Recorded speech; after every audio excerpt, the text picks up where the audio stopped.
सवाल है 6, 72, 120 का अभाज्य गुणनखंड विधि द्वारा महत्तम समापवर्तक व लघुत्तम समापवर्तक ज्ञात करो। सबसे पहले हम इनके अभाज्य गुणनखंड ज्ञात करेंगे। 6, 2 तिये 6, 3 एकम 3। फिर हम 72 के अभाज्य गुणनखंड करेंगे। 2, 2 तिये 6, 2 छक्की 12, 2 एकम 2, 2 अट्ठी 16, 2 नम 18, 3 3 9 और 3 एकम 3। फिर हम जो 120 के गुणनखंड ज्ञात करेंगे। 2 से कटेगा 2 छक्की 12, 2 से 2 तिये 6, 2 से 2 एकम 2, 2 पंजे 10, 3 पंजे 15 और 5 एकम 5। गुणनखंड लिखेंगे। 6 के हो गए 2 और 3, 2 गुणा 3। 72 के हो गए इनके 2 1 2 3, 3 बार तो 2 यानी कि 2 की पावर 3 और 2 बार 3 यानी कि 3 की पावर 2। 120 के लिखेंगे 1 2 3 यानी कि 3 जो है 2 बार, 3 एक बार और 5 एक बार, यानी कि 6 के गुणनखंड 2 गुणा 3, 72 के 2 की पावर 3 गुणा 3 की पावर 2 और 120 के 2 की पावर 3 गुणा 3 गुणा 5। जब हम इनका महत्तम समापवर्तक ज्ञात करेंगे, यानी कि महत्तम समापवर्तक पहले गुणनखंड देखेंगे 2, तो जो सबसे छोटा गुणनखंड होगा वो लिखेंगे।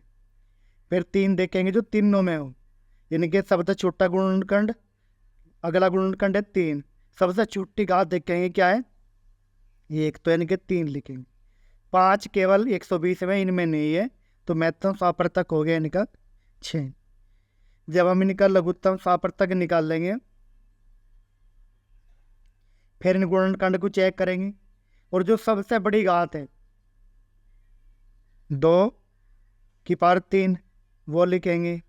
जो यहाँ पे सबसे बड़ी घात है वो लिखेंगे 3 की पावर 2 और जो यहाँ पे जो बचा वो लिखेंगे 5, यानी कि 2 दूनी 4 दूनी 8, 3 3 9 और 5, यानी कि ये आ गया हमारा। गुणा करेंगे 8 नम 72 गुणा 5, 5 दूनी 10 और 5 सत्ते 35 और 1 36, यानी कि 360। फिर देखेंगे यानी कि हमें 6, तो क्या करेंगे 6 के गुणनखंड करेंगे, 72 के गुणनखंड करेंगे, 120 के गुणनखंड करेंगे।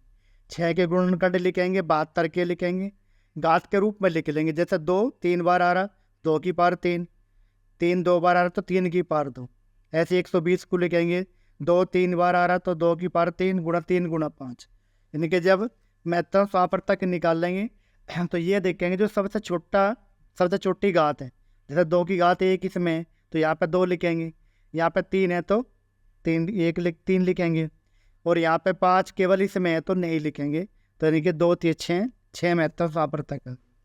जब लघुत्तम निकाल लेंगे तो इन घातों को फिर देखेंगे, जो सबसे बड़ी होगी वो ले लेंगे यहाँ पे, इस तरह यहाँ पे भी जो ले लेंगे और जो बचा वो ले लेंगे, यानी कि ये आ गया 360 हमारा महत्तम समापवर्तक। अगला सवाल है, ये कह रहा लघुत्तम समापवर्तक 77 99 बराबर 693, तो महत्तम समापवर्तक 77 99 ज्ञात करो। यानी कि हम जानते हैं